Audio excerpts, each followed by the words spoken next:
السلام عليكم ورحمة الله وبركاته. ازيكم يا حبايبي؟ عاملين ايه؟ يا رب كلكم تكونوا بخير وسعادة بإذن الله.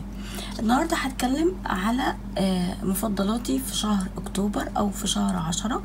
طبعا هي مش كلهم هم دول صراحة، في حاجات تاني، بس انا حاولت اجمع الحاجات اللي انا بستهلكها يوميا او عامة، يعني بشكل على طول، يعني ملحوظ.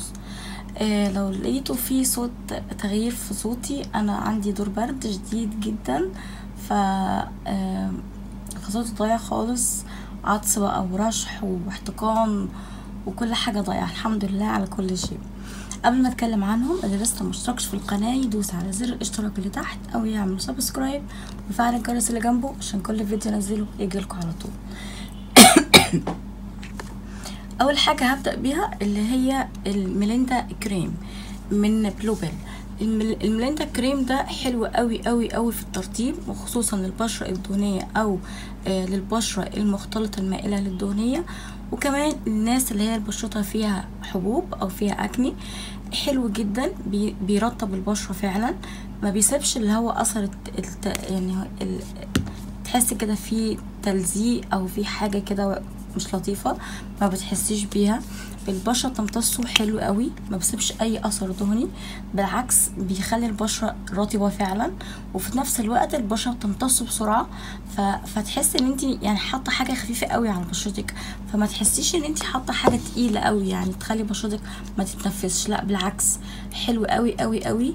وحلو كمان الناس اللي بشرتها فيها حبوب، فممكن تستخدميه الصبح وليل، فهينفع معاكي حلو قوي في البشرة بتاعتك. ده منتج مصري عامة، يعني منتج مصري، فحلو قوي قوي ترطيبه. تاني حاجة نخلي المنتجات هنا كده. تاني حاجة اللي هو ده دي عينة مجانية جاتني من مندوبة يعني، فالصراحة حلو قوي قوي قوي قوي جدا، حلو فوق ما تتخيلوا. في ساليسيليك اسيد، وفي فيتامين سي، وفي بايوتين، وفي سي سولت، فحلو قوي للناس اللي بشرتها فيها حبوب، او حلو للناس اللي بشرتها دهنيه، وحلو للناس اللي بشرتها مختلطه المائله للدهنيه. هينفع معاكي هينفع حلو معاكي، وخصوصا في فتره الصيف والصيف يعني، وحلو كمان في فتره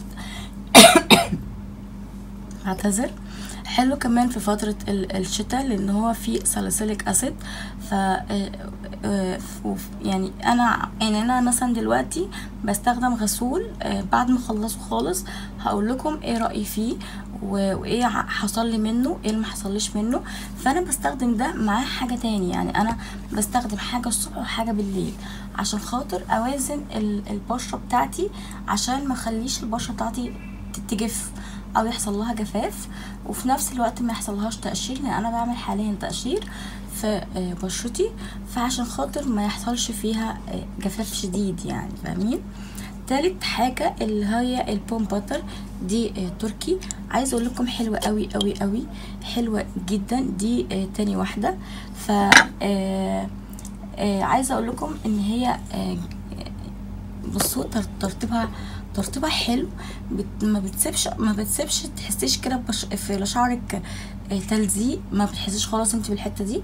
وفي نفس الوقت ريحتها حلوه، ما تحسيش ان في حاجه ريحتها وحشه على شعرك، لا حلوه. ما بتاخديش منها كميه كبيره، لان انت مش هتحتاجي منها كميه كبيره، حته منها صغيره تكفي.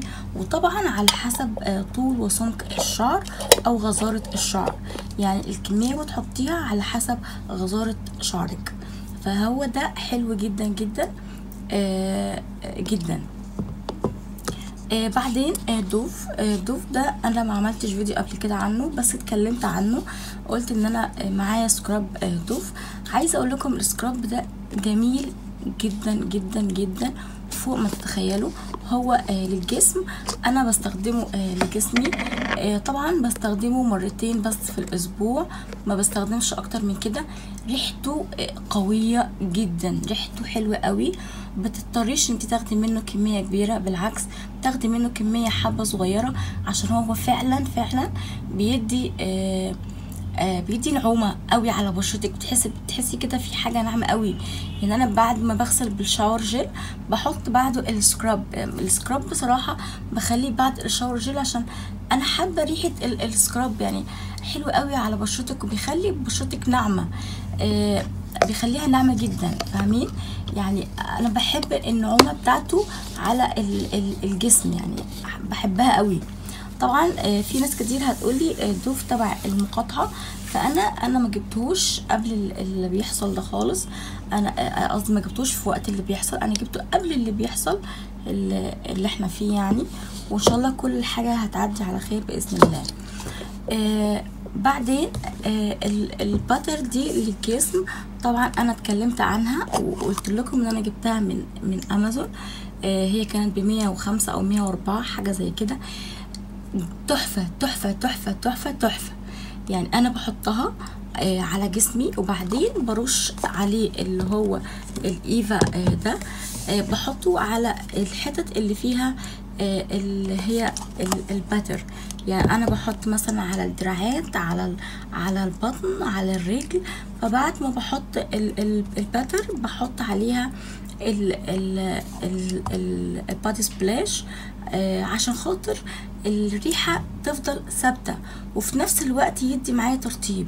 فبقعد شوية حوالي 5 دقايق كده على بال ما البادي سبلاش ينشف والبادي باتر تكون امتصت جسمي يعني، او جسمي امتصها. ف عايزه اقول لكم حلو قوي قوي قوي. طبعا في منه روايح، منه الايفا، فانا حاليا بستخدم اللي هي ان ذا كلاود اللي هي لونها بينك. هي حلوه بس ثباتها مش قد كده، يعني اخرها يوم واحد، ما بتقعدش معاكي يومين. بعدين اللي هو إسانة اللي هو اللي بالأرجان اللي هو السيرم، اتكلمت عنه قبل كده وقلت لكم قد ايه انا بحب اي حاجة فيها أرجان، فده من مفضلاتي برضو، بستخدمه على طول بشكل يومي هو وده، عشان ده انا بستخدمه الاول على شعر مبلول، وبعدين تاني يوم بحط اللي هو السيرم، او العكس، او في الاوقات ان انا بحس شعري فيها هايش شويه بحط من اللي هو السيرم ده. فعايزه اقول لكم الاتنين دول تحفه جدا جدا جدا للشعر.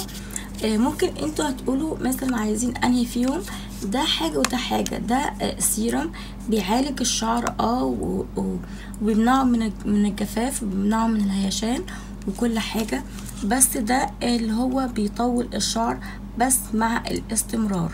يعني مثلا ما تجيش اسبوع او اسبوعين او مثلا شهر وتقولي ما جابش معايا نتيجه، الحاجات دي مش اقل من 3 شهور بيجيب معاها النتيجه بتاعتك او بتاعه المنتج.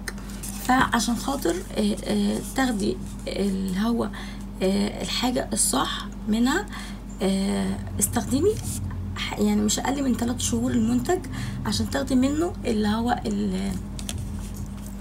اللي هي اللي اسمها ايه، تاخدي منه اللي هو اللي بيعمله، فاهمين؟ فحلوين قوي الاتنين معرفش سعرهم ايه دلوقتي، طبعا غالي جدا جدا. اللي هو ده هتلاقوه على الاونلاين، هتلاقوه ارخص بكتير من على امازون وعلى نون. امازون ونون عالي فوق خالص مش عارفه ليه، بس على الاونلاين او على جروبات الفيسبوك هتلاقوها سعرها ارخص بكتير من على امازون ونون. وده كمان نفس الكلام، بس ده ارخص اصلا من ده. يعني اللي هو اللونج هير ده غالي عن اللي هو الإسانة الأرجان اللي هو اويل. دول كانوا من مفضلاتي لشهر اكتوبر.